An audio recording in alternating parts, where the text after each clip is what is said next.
Cinema చూసినప్పుడు నాకు ఒకటే అనిపించింది. సుజీత్ నా దగ్గరికి చాలా కాలం క్రితం ఒక కామిక్ బుక్ పట్టుకొచ్చాడు.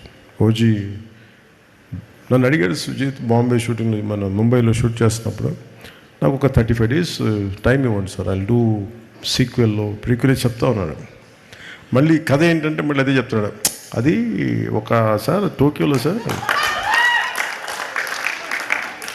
అంటే ఆజాద్ హింద్ ఫౌజ్ అంటే ఏంటి ఆజాద్ హింద్ ఫౌజ్ అంటే లోపల ఇంత ఉంది, భాష బయటికి రాదు. తను ఏమంటాడంటే తన పొగరు ఏంటంటే నీకు నా భాషకు సంబంధించిన సినిమా తీసి చూపిస్తాను కదా అని. అలాంటి అంటే నేను కూర్చోబెట్టి నాకు ఇంట్రెస్టే నాకు, బట్ నాకున్న ఈ పొలిటికల్ దీంట్లో ఎంత చేయగలనా లేదా అనేది ఉంది. నేను రిపీటెడ్గా చెప్పాను, film making is my bread and butter, politics is for me it's a national service. అంటే అది నా కాంట్రిబ్యూషన్, పదవుల కోసం వీటి కోసమే కాదు. పదవి వస్తే వచ్చింది, లేదంటే లేదు. పదవి కోసం ఎప్పుడు అరులు చాచలా. అందుకని నాకు సినిమా నా బ్రెడ్ అండ్ బటర్. నాకు డబ్బులకి నాకు సినిమా కావాలి నాకు, కానీ టైం ఇవ్వలేను, అది ఒక సమస్య ఉంది నాకు. సో నాకు మధ్యలో ఎప్పుడన్నా అందరికీ ఏ ఉద్యోగమైనా కనీసం వారానికి ఒక 4 సెలవు దినాలు ఉంటాయి కదా, అలా 4 సెలవు దినాల్లోనూ లేదంటే పని లేని సమయంలో చేద్దాం, మార్నింగ్ మెయిన్ వర్క్ కాకపోయింది, అలా అన్నీ మాట్లాడుకుంటూ అలా ప్లాన్ చేసుకుంటే చూద్దాం సుజీత్ అన్న. సో నాకేమనిపించిందంటే మొన్న సినిమా చూసినప్పుడు నేను ఎప్పుడు అంత ఎంతూసియాస్టిక్గా మాట్లాడను, మాట ఇవ్వను. దీని ఈ ఓజీ యూనివర్స్ ఈ పదాలు ఇవన్నీ నేను చిన్నప్పుడు మన ఈ DC కామిక్స్ చదివేటప్పుడు చదివాను. నెల్లూరు మన చెన్నై సవేరా థియేటర్లో కూర్చున్నప్పుడు, maybe you must be knowing about it Shreyas. Comics కోసం సవేరా థియేటర్కి వెళ్ళి చిన్న బుక్ షాప్ ఒకటి ఉంటుంది, ఆ బుక్ షాప్లో కామిక్స్. సో దాంట్లో ఆ పదవి నన్ను యూనివర్స్ చిన్నప్పుడు ఎప్పుడు.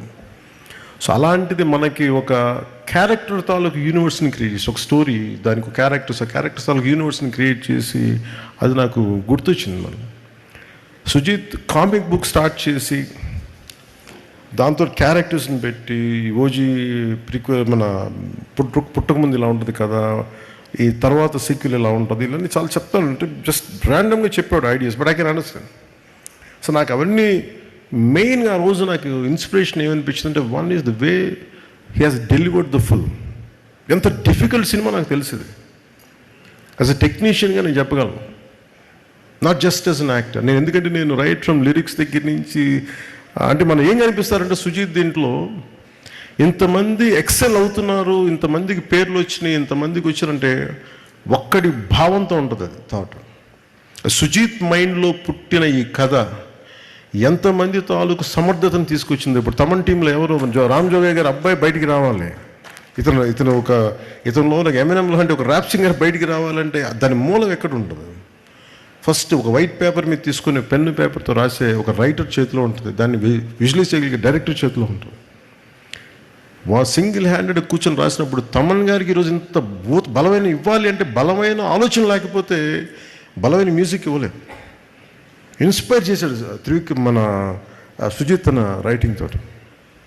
సో ఇవన్నీ విన్నాక ఆ కథను చూసిన తర్వాత యాజ్ ఎ టెక్నీషియన్గా నేను more than as an actor, నాకు చప్పట్లు పడుతున్నాయా లేదా, ఇది ఇన్ని 100 కోట్లు కలెక్ట్ చేస్తుందా, నేను ఇవన్నీ ఆలోచించలే. But what a brilliant piece of making అనిపించింది. I want associate with Sujeeth అనిపించింది.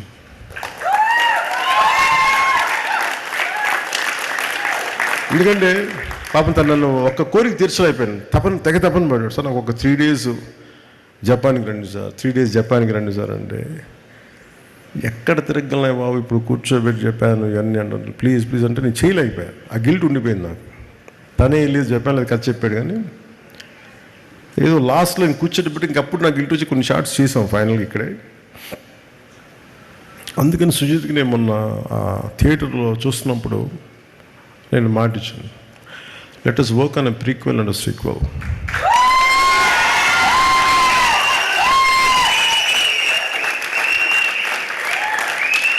పీస్ ఆఫ్ మేకింగ్ అనిపించింది. I want associate with Sujeeth అనిపించింది.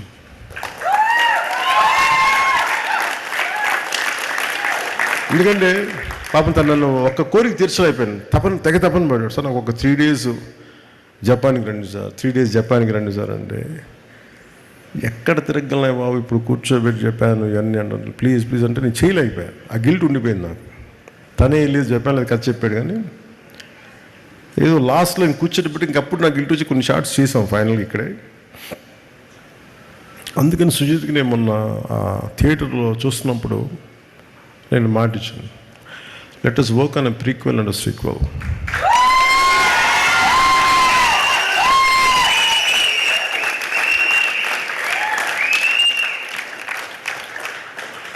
కాకపోతే అది చాలా షరతులకు లోబడి ఉంటుంది ఆ cinema, the conditions apply. And ఎందుకంటే నెక్స్ట్ నేను నిజంగా విసిగిపోయాను ఫిల్మ్ మేకింగ్ మీద. బాధ్యతారాహిత్యం, థియేటర్స్లో జనానికి వచ్చినప్పుడు ఎలా వస్తారు థియేటర్కి, మనం ఏమి ఇవ్వాలి, at lack of team work, lack of team spirit నిజంగా విసుగొచ్చేస్తుంది నాకు సినిమాలో. నిస్సహాయత ఎలా ఉంటుందో తెలుసు, ఓడిపోతే నిస్సహాయత ఎలా ఉంటుంది, సినిమా అపజయం ఉంటే నిస్సహాయత ఎలా ఉంటుందో తెలుసు.